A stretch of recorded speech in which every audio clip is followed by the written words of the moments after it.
You're listening to True Crime Feed.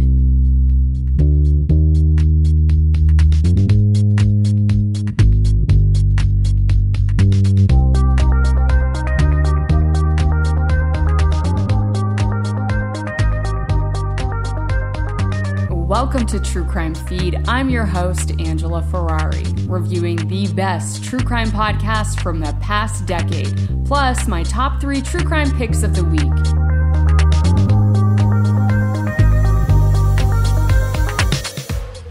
First on the docket, here's a show from the archives I think you will really enjoy. This week we have a single episode from the podcast Swindled. Let's discuss the case for the Mogul, the story of Lou Pearlman.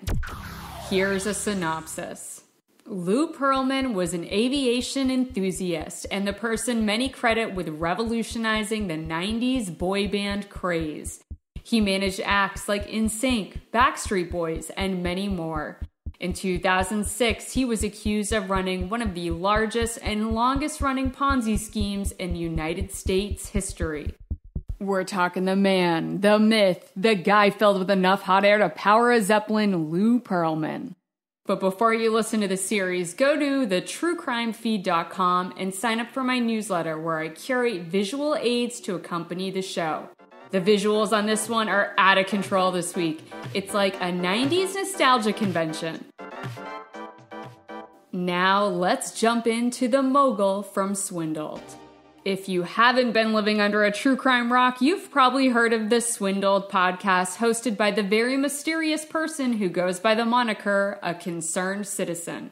I feel like this guy brings some of the biggest true crime stories to the forefront before other properties start covering it.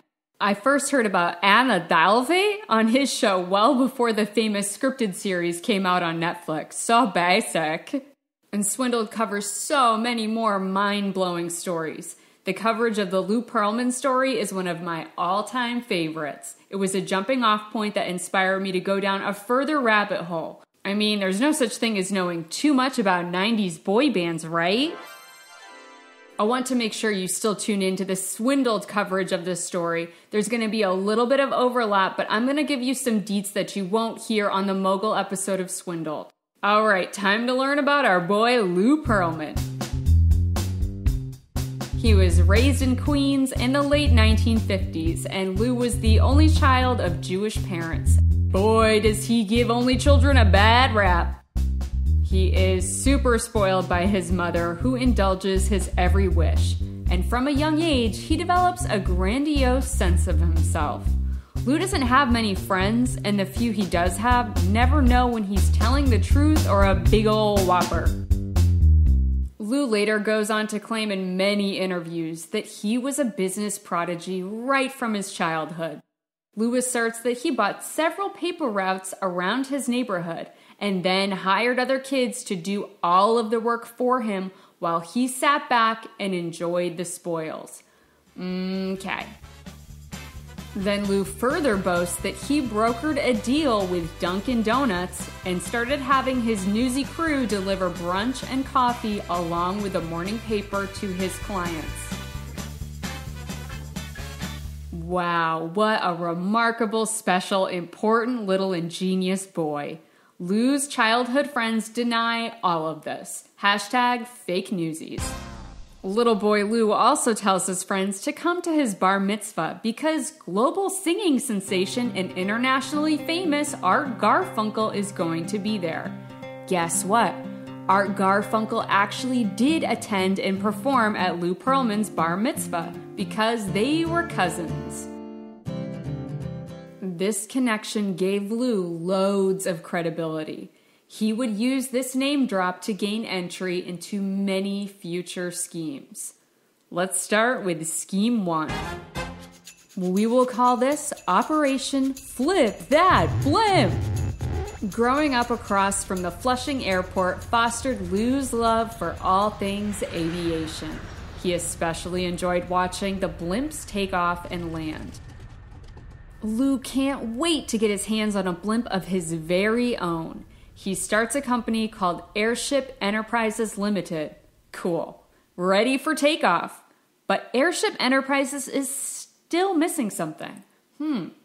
Oh right, an airship.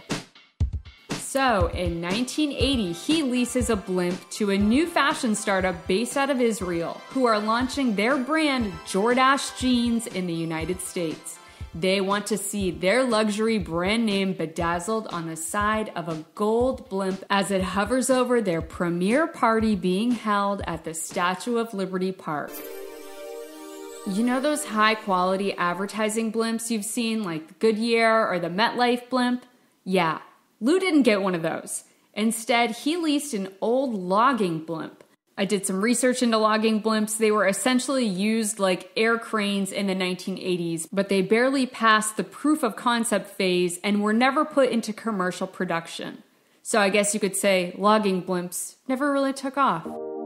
I'm sure your boy Lou got a heck of a deal on this thing. Estimates are that this secondhand blimp set Lou back around 10 grand. But he insured it for $2.5 million. Then comes the day of the big event. It's October 8th, 1980. Picture supermodels adorned with puff shoulder blouses, cinched with wide-banded belts, and dudes sporting popped collars and Ray-Ban shades. Of course, everyone is wearing their high-waisted, butt-hugging Jordache jeans. Très chic. And what's up there in the sky? It's a bird. It's a plane. It's a big flying turd? Yes, instead of a shining gold pristine blimp, the sparkling emblem of Jordache excellence, the crowd sees a poop brown deflating body of gas balloon crashing towards them. The Jordache Dookie blimp barrels into the Hudson nose first.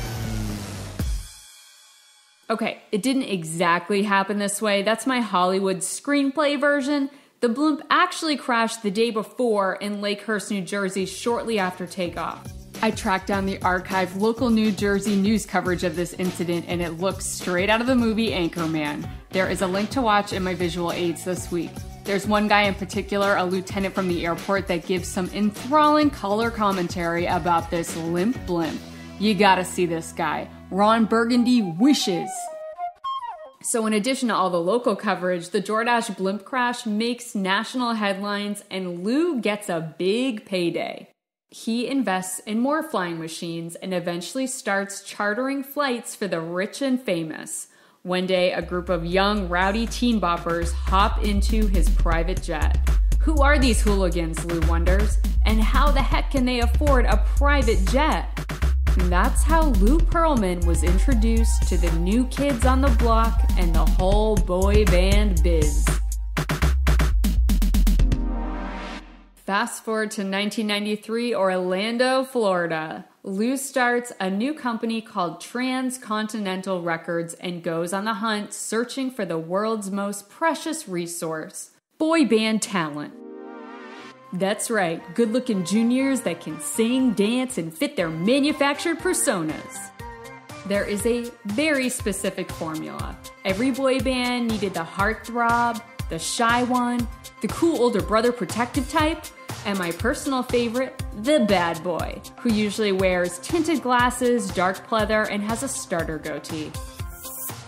Oh yeah, and there's usually one more, like the forgettable one. You know, that spare guy who probably does a majority of the vocals. Ooh, come on now.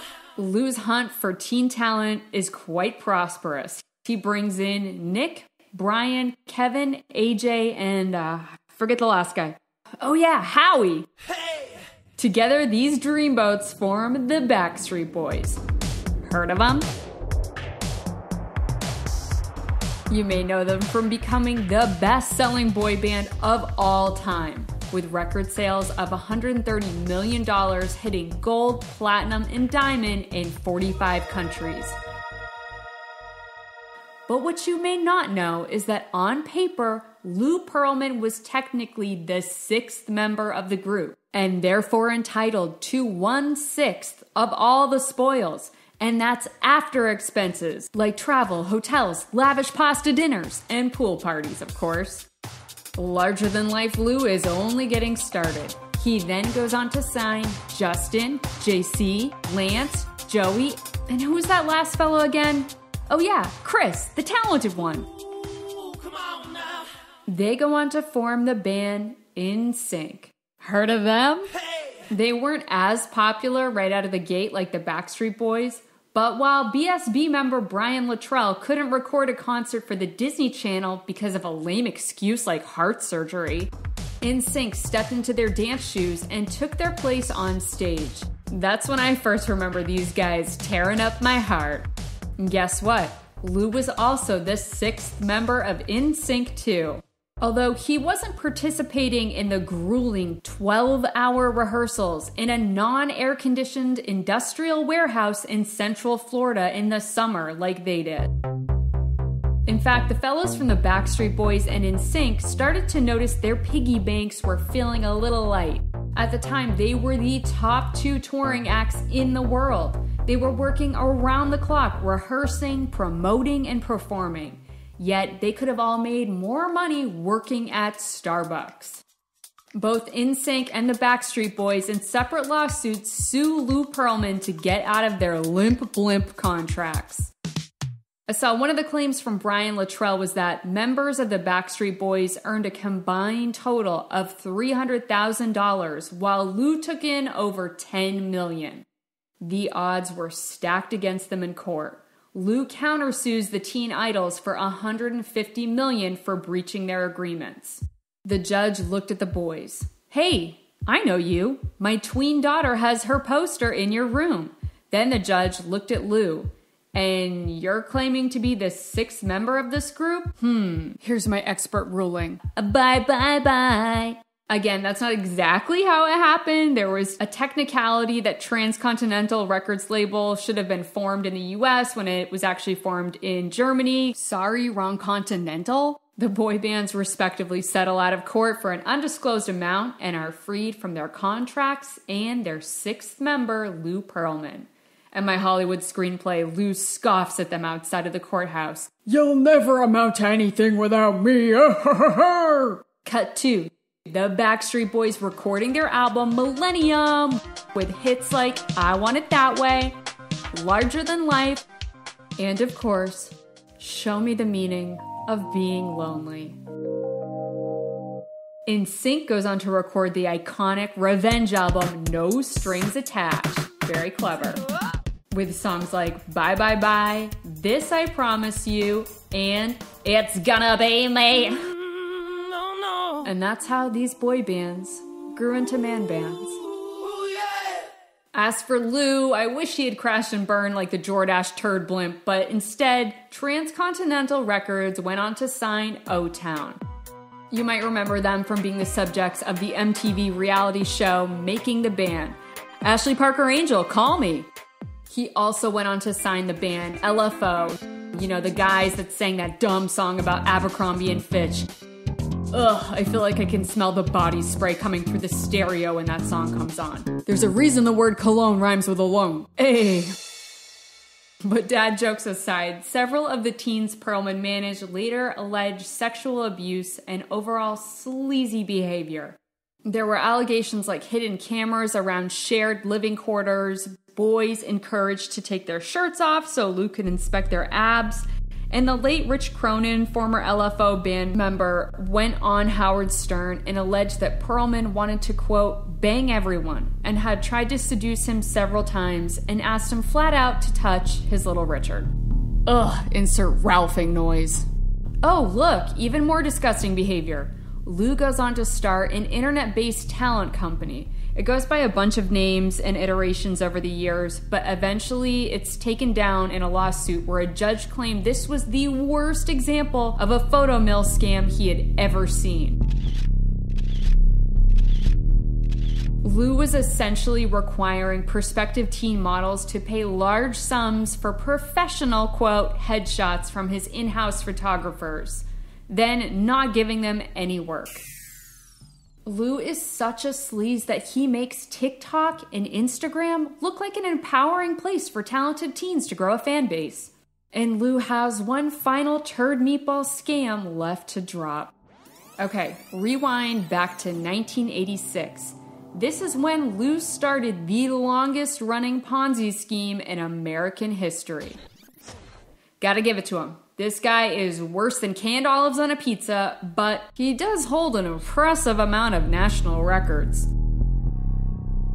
Over 20 years, he defrauded investors out of more than $1 billion, mostly old people.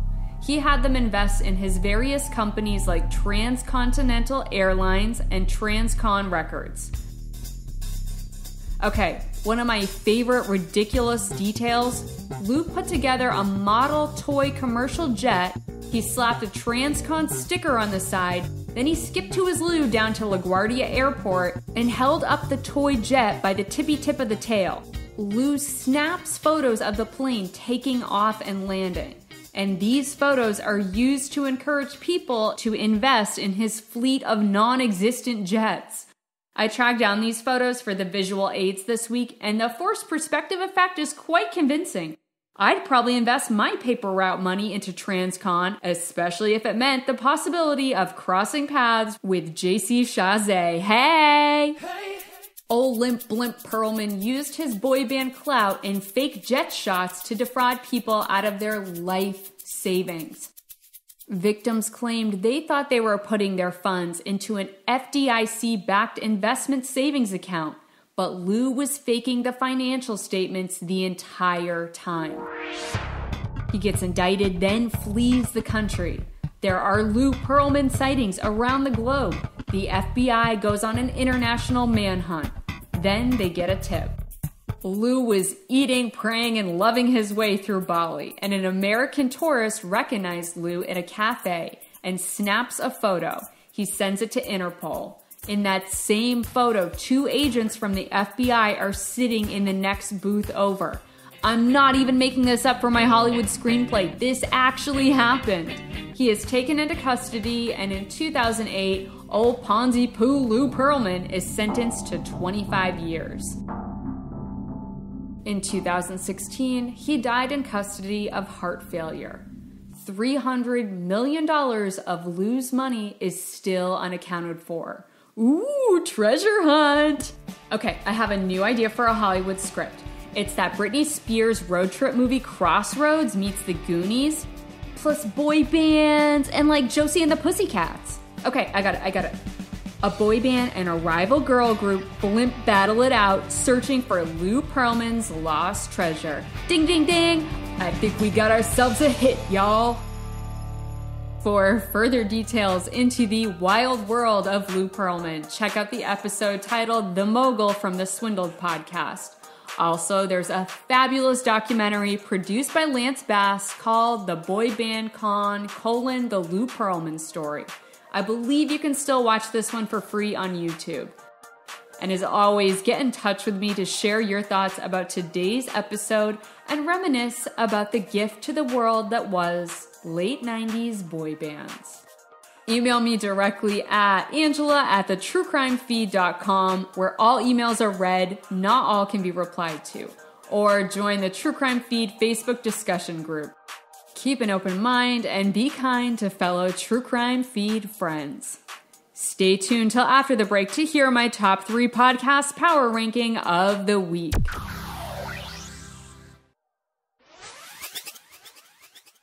And we're back. Here are 3 shows currently trending on the charts that I think you will really enjoy.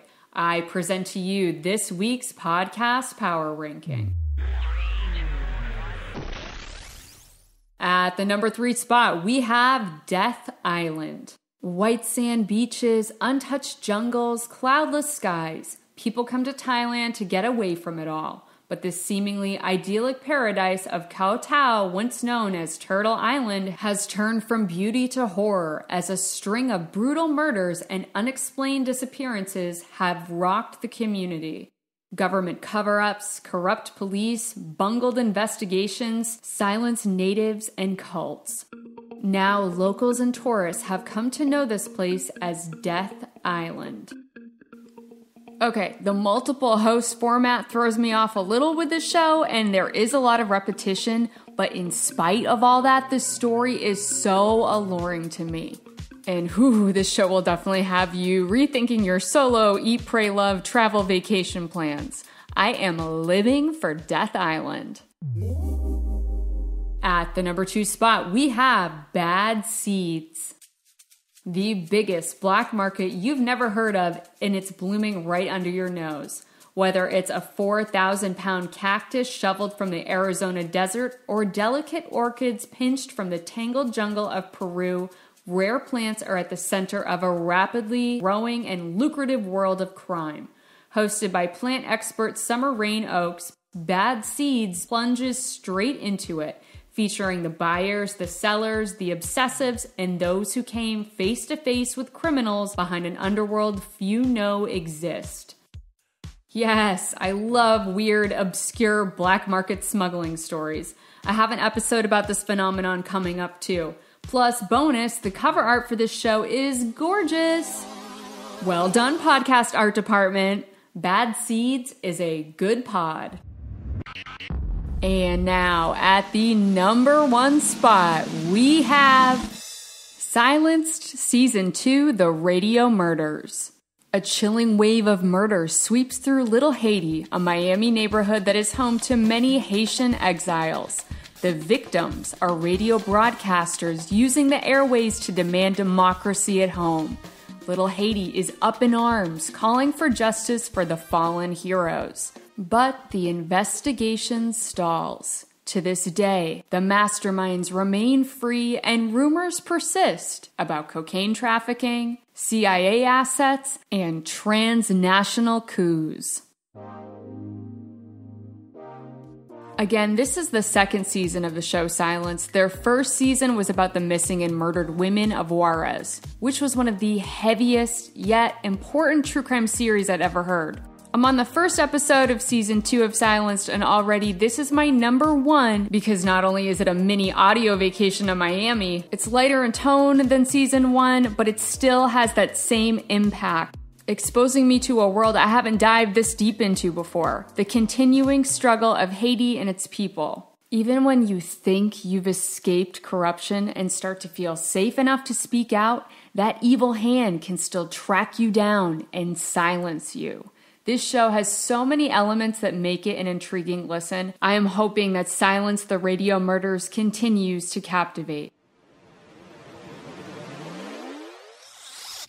Now for my miss of the week. We have The Deck. For years, some law enforcement agencies have replaced the faces of traditional playing card decks with images of missing and murdered people and distributed those cards in prisons, hoping inmates would come forward with information needed to crack these cold cases wide open. Now the Podcast Network Audio Check is dealing you in. They work with investigators and family members to bring you the details of some of the coldest cases from around the country in hopes that someone listening can bring these victims the justice they deserve. I know, don't at me. I feel like on paper this show was genetically engineered in a lab for me to love. I keep giving it multiple chances, but it's just not hitting for me.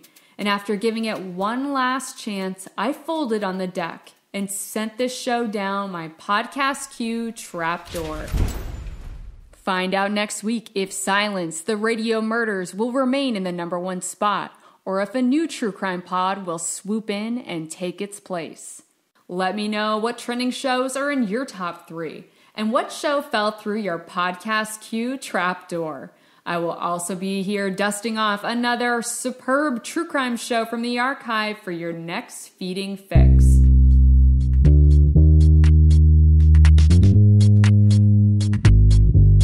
And that's all for today's true crime feed. Don't forget to sign up for my weekly newsletter where I post links to my top 3 favorite shows of the week and bring you fabulous visual aids for every episode. If you have signed up for the mailing list but aren't seeing the newsletter, check your spam folder and update your mail settings. Be sure to follow the show on Instagram, Twitter, and Facebook to join the conversation. Especially Instagram because I am making original memes for every episode. It's my only way to exact revenge on Lou Pearlman. If you are enjoying this show, please leave a review and tell your fellow partners in crime to tune in to True Crime Feed. Thanks for riding along and allowing me to be your audio accomplice. Join me here next week for another feeding.